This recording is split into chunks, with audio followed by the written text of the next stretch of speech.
How's it going, Mary Contrary? What's going on today, Starfish?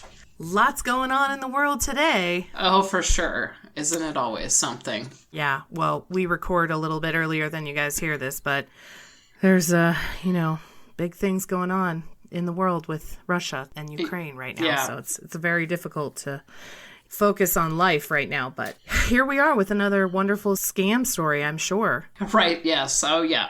This is another great one. And, I've noticed a trend here, Starfish, with some of these stories that we do. Mm-hmm. It seems like some of these scams, I don't know how people do, but they can get them to go on for about 10 years before they get caught.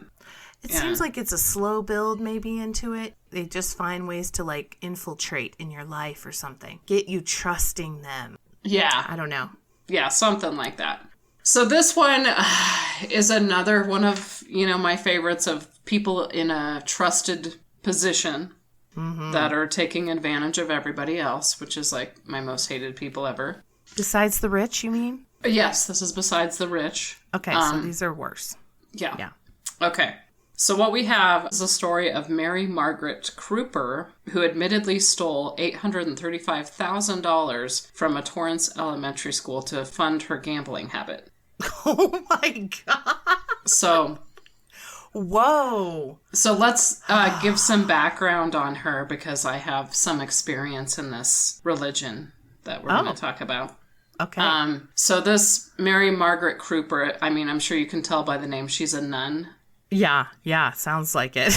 Sounds very nunny, doesn't it? Right. Yeah, so she's an 80-year-old Los Angeles native. She retired from her position as a principal of the St. James Catholic Church in the LA suburb of Torrance. I know where Torrance is because my sister used to live really close to there. She lived near Redondo Beach, if any of you are familiar with the LA area. So it's about 20 miles outside of downtown LA. Okay. So she became the principal of this St. James in 1990, okay? So this lady's been there at this point for almost 30 years before she retired. So that's a long run, for a job. So yeah, these days especially. Right. So for those of you who don't know, which there might be people out there with the Catholic faith, a lot of times the priests and nuns, they take a vow of poverty. It's one of the things they do once they join that religion. So it's kind of crazy that this lady got away with stealing almost $1 million from everybody. Right. Broke a few vows, it sounds like. Yeah, she was 18 years old when she became a nun. So, which is kind of crazy. Yeah. It's a crazy decision to make when you're that young. Yeah. So, even... people had said that she was one heck of a teacher during her years as a nun, according to the U.S. District Judge Otis D. Wright II, but I guess somewhere along the way she just went astray. Maybe that vow of poverty finally got to her, I guess. It's got to be hard living on nothing. Being a teacher or a principal in itself doesn't pay very much, so... Right, yeah, and especially from what I understand. I never got sent to Catholic school, thank God. I'm sure my parents would have loved that, but we never did that. I think it's because it was expensive to do. Uh-huh. Because they do charge quite, it's a private institution, so I don't know what the going rate is, but I'm sure it's quite a bit of money for that. Sure. So in September of 2018, she announced that she was going to retire, and the Archdiocese procedurally conducted a financial review to help the incoming principal take over the school. For years, this nun had been telling the parents that the school was cash-strapped. Believable. Right, so... because, a lot of times, most schools are underfunded anyway, so that's a pretty easy lie. Yeah, it is. It's very common that most schools are. I know. Well, that's a whole nother story we could get into another time. It is. That's a whole nother story. A whole other scam. Yeah, right. So anyway, questions from the parents often arose why the school couldn't fund field trips or install an awning for the outdoor lunch area or even upgrade the textbooks that were 20 years old. And each time, Kreuper had the same response to the community. How do you expect to pay for it? Well, right. Ugh. All the while, she spoke openly about her gambling trips to Las Vegas and Lake Tahoe. So, and then she claimed that her vice principal's wealthy relatives funded the casino excursions, prosecutors told the press. So, this band of nuns, which I'll have to figure out I don't remember which order they're in because they have all these different. I'm so bad at this, even though I grew up as a Catholic. But they're part of like different groups called orders. Oh, okay. So that like kind of oversee that specific group of nun or whatever. So I don't know how all of that hierarchy works. Yeah, right. Like very well. I know there's the Pope and then archbishops and priests, but I don't know how all that works there. But anyway, so the audit actually revealed that Kreuper was in charge of the school's credit union account, of course. That's where she was meant to deposit all the cash and checks for tuition, fees, and donations. She also oversaw a savings account that funded the living expenses of the nuns who worked at the school. Ugh. Right, so Kreuper gave herself in when she ordered school employees to alter and destroy the financial records during the audit. Destroy them first, and then I'll turn myself in. Right. Now, she did have an accomplice that I want to mention before we get any further here. She also had Sister Lena Chang involved, and Lena Chang was also a teacher at the school for 20 years. Oh. And so she was kind of in on it. Somebody else had to be looking at the books, I mean. Well, she was appointed the vice principal, of course. So you have the principal and vice principal. Yeah. And, of course, I'm sure Kreuper just was like, oh, just come on these trips with me to Vegas. And, can you imagine, like, a bus of nuns pulling up to Vegas Casino? I mean, I don't know if I've ever seen... Like, where'd you get your money? What are you... Right? What are you doing here? They told everyone it was a rich uncle that funded their trips for them. Yeah, so. Well, I mean, in general, I think... And we have seen a bus of nuns pull up to Las Vegas. If you've ever seen the Whoopi Goldberg film where she is a nun, I'm trying to think of what it's called. Oh, yeah, Sister Act. Right. Yeah, it has been seen. But in this case, I mean, it's still a little sketchy that you have a rich uncle who's wanting to send you to Vegas. Like, why? I know, yeah. What are you doing for him? And what I wonder, too, is, like, do they wear their habits when they go do that? I would guess not. I mean, you wouldn't want people to know you're a nun, because then you get all these questions and people coming up to you and being like, hello, sister, can you help me? I know, because I always thought, it's so weird, like, I always thought, like, in the Catholic faith, like, it's kind of a bad thing to go gamble, like they always talk. I always thought that was a thing for them, but... I think it is. I mean, I don't know. My parents do it, so I don't know. Oh, maybe not. I don't know. Yeah.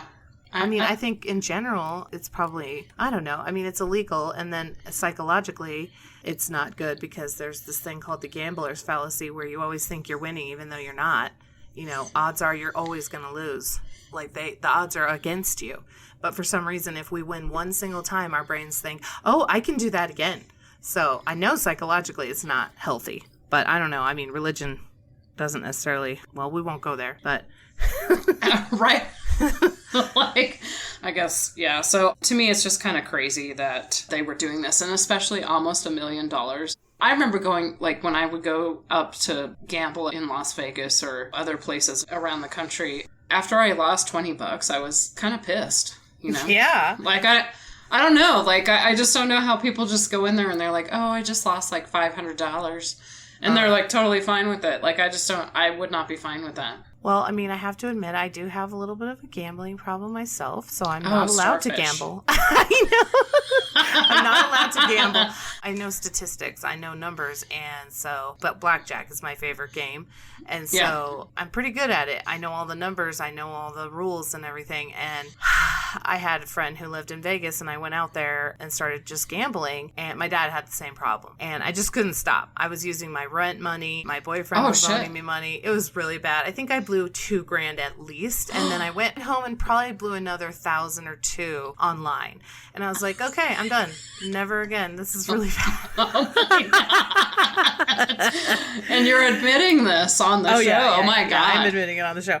Well, I mean, these addictions are really easy. I understand the gambler's fallacy is because if I really sat down and wrote down every single win and loss, obviously I was losing thousands, hundreds and thousands of dollars. But in my brain, I was winning. For some reason, your brain is stupid and it thinks like, oh, I can win again. If I just keep betting, I can win again and make back every penny I just lost because I've done it before. But then your stupid brain just keeps going. And so as soon as I was literally hitching a ride back home, I just said, okay, I can't do this anymore. But then I went online and still did it. So I just decided no more gambling for me. All I do is now is just bring a couple $100 with me, or maybe even just a 20 or 50. And that's it. That's what I get. And so I'm paying for my enjoyment at the casino and in the experience and playing the games, because I love playing games, but I'm not there to win money. I know I'm going to lose that money. That's right. That's the only way you can do it. Yeah, and honestly, I mean, just a word of financial advice. I'm just saying it's cool if you want to go and do that, like go to casinos and play games and all that, but always have like a set amount that you're okay losing. Yeah. Like totally. Just go up there with your $250 and just realize that you might never see that again, or maybe you'll get something. But like, and the other thing too is if you do win something, go cash it in right away. Don't just sit there and keep playing. Yeah, I'm just saying, personal experience. Totally. So anyway, obviously the nuns did not do that. And so this took place over like a 10-year run that they were doing this. Well, yeah, I mean, it's almost $1 million. Like, she couldn't have been skimming off of it without them noticing. So 10 years makes sense. Yeah. That much money. Just skim. And also, I mean, I do have to give them credit because a lot of the criminals that we see, they go out and they buy their Ferraris and their $1 million houses and stuff. Of course, the nuns did not do that. So yeah, when you're gambling, you never ever have money. So they probably didn't have money to buy the cars. Right. You're always broke when you're gambling. It's the problem with gambling. You're literally handing your money over to somebody all the time. So you don't have it to buy cars. Right. So I just think it's crazy. I'm like, I would have used that to invest or something, but that's just me. But anyways, they reported all this to the pastor of St. James Church, Monsignor Michael Myers is his name. Okay. Like Halloween. The evil guy, right? Right. Or the SNL guy. That oh, yeah. Oh, yeah, that's true. Yeah, either one. Yeah. I guess while the audit was underway, a parent asked a question at a school meeting about an old tuition check that had an endorsement on the back of the check that didn't line up with the school's primary account. Oh, yep. So that's where they got caught too. So investigators determined that the money went into accounts the school didn't know about, which she falsified all the financial documents. So that makes sense. Yikes. So then further investigations revealed that Kreuper started diverting school funds in 2008 to pay for expenses that the order would not have approved, much less paid for. She falsified both monthly and annual financial reports to hide her fraudulent conduct from the St. James administration and to maintain her access and control of the school's fund, according to court documents. So, I mean, if you literally misappropriate one single dollar, like, I've been given a credit card for work, and if you spend that on accident on something for yourself, you get in huge trouble up to being fired. And this lady knew exactly what she was doing the whole time was completely wrong, and that it was completely illegal. You just can't do that. You can't take money from your business. They trust you with that cash. And so any amount of money that you take you're immediately in trouble for, usually. Oh, 100%. And it just like, even if you were the greatest teacher on the planet, the sad part about this is going to tarnish you for the rest of your life now. I mean, I know she's 80, but still. Yeah. Well, unfortunately, all they seem to do is just move these people around to other churches or other schools where they just don't report it. Well, the thing is, I think she got caught because she retired. Her and that vice principal, that Lana, they both retired at the same time. And then that's when the church started running all these audits and they found all this stuff out and reported it to the archdiocese. So basically what Kreuper had done, she had diverted checks and cash from St. James into a church account. And since no one was holding her accountable for the church account, the nun took advantage of that. So she used the funds to pay for all of her trips, certain credit card charges, like all sorts of stuff, I'm sure. Kreuper embezzled the money before it was even accounted for, which is crazy, displaying repetitive and deceptive behavior over and over again. So according to the prosecution, the Nun-turned-thief had stolen what's estimated to have been tuition for 14 students at the K-8 school. Wow. I mean, that's where it really, bothers me, is these poor kids not being able to go on school trips and stuff, not being able to have new books. That's just evil. Right. Yeah, that's kind of evil at that point. Super crappy. And then to say... Right. Well, I'm sorry that all the drinking fountains are broken and the bathroom is broken at the school. We can't afford to repair that because I'm like going to Vegas and spending money. Yeah, that's just messed up. Oh, yeah. So I guess in July 2021, Kreuper pleaded guilty to 1 count each of the wire fraud and money laundering. On February 7th of this year, U.S. District Judge Otis Wright sentenced her to 1 year and a day in federal prison. A year? Yeah, so, like I said, you steal $1 million, you get a year, you know? That is nothing. And the judge... she's 80, whatever. I know, like, she'll never repay that, right? So, the judge actually also ordered the now retired principal to pay more than $825,000 in restitution. When she was confronted, Kreuper claimed that the salary differential between nuns and priests meant that she was owed more money. So she's, like, trying to justify... Yeah, right. You never paid me enough. Okay, well... That doesn't mean you get to skim money and go gamble it. I know. I mean, if we all felt that way, I mean, imagine that. Like, if every employee did that. Well, I'm not getting paid enough, so I'm just going to steal some money out of this cash register at my store that I work at. Right. That is not kind of the same sound claim. Right, yeah. So, yeah. Shouldn't have done it for 30 years then, lady. Yeah, so she's actually going to go to federal prison for this. Oh, fun. Yeah. Yeah, so... That's nicer, actually. Well, and of course... Where was she in? Oh, California. California, yeah. I don't know how their state prisons are, but federal prison's nicer than state, usually, depending on the state. Mm-hmm. Oh, I didn't know that. Yeah, it's more locked down, but it's definitely more benefits, more money, so you get more programs and stuff. Got it. So, I guess they were trying to push for probation, of course, but they instead got the 1 year and a day. I can't even believe she only got 1 year. It's ridiculous. Yeah, so she'll be heading to jail this June. Oh, good. I'm glad she gets some time on her own to chill out. What is that about? Why do they send you to jail at a very, hey, go get your life in order? I mean, in the movies, we see people dragged off to jail, you know? Right. But in a lot of these stories, they're given time to like... Well, and in this story, too, I also was reading the Archdiocese was just trying to deal with it on their own. You know, like they were going to just have her order discipline her for her actions. So the parents were the ones that actually pushed for like a harsher legal action. I would, too. I mean, if my kid was going to school and getting a suboptimal education that I'm paying a lot for out of my own, like I'm working my butt off to pay for my kid to go get a better quality education at a private institution, then you better damn well believe if I find out they're embezzling money, I'm going to get pissed. Well, and we all know how the Catholic Church deals with their people committing heinous crimes. Sure, so right. I'm sorry, no trustee you. You need to let it go through the real legal system. Yeah. Well, this lady's probably not going to even get to hang out in jail for very long. She's at her age, and for the crime she committed, they'll probably let her out early, too. The prisons are so overcrowded. It's just... Yeah, I would be shocked if she spent the whole year in jail. Yeah, totally. And her accomplice didn't even get charged with anything. I wonder if she's maybe helped them or something. Maybe. She might have given him information. I have no idea. But she wasn't charged at all in any of it. Even though she probably helped with it. So. The justice system. Man. So I know. Well, we talk about it on this show all the time about just how ridiculous it is. And it's like, man, in other countries, like, they cut your arm off and stuff. I know. And it's like, that really discourages people from stealing stuff when they don't have an arm anymore. Right. But, apparently that's too cruel. Let's just send him to jail for 10 minutes instead. Yeah. We went a little too far, guys, on the other direction.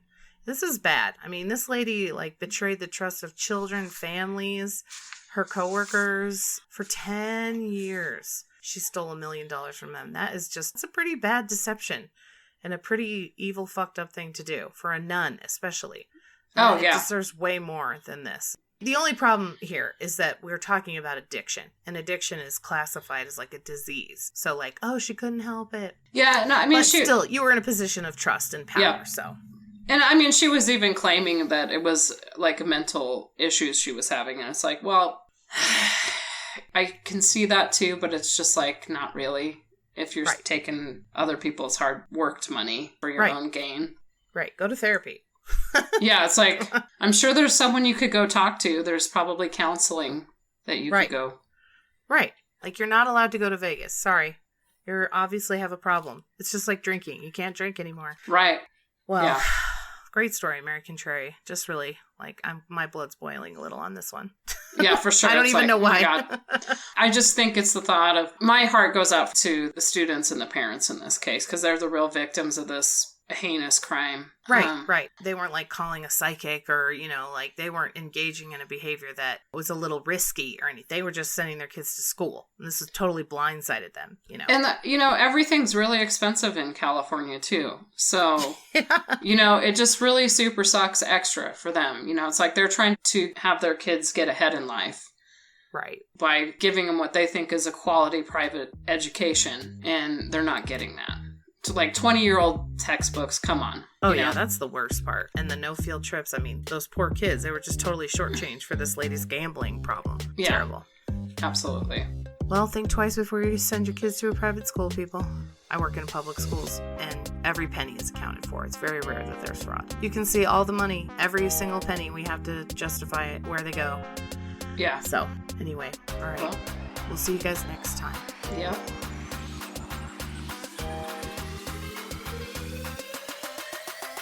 Thanks, everyone, for listening to Real Talk. Don't forget to subscribe to our podcast wherever you listen. We look forward to having you on our next one.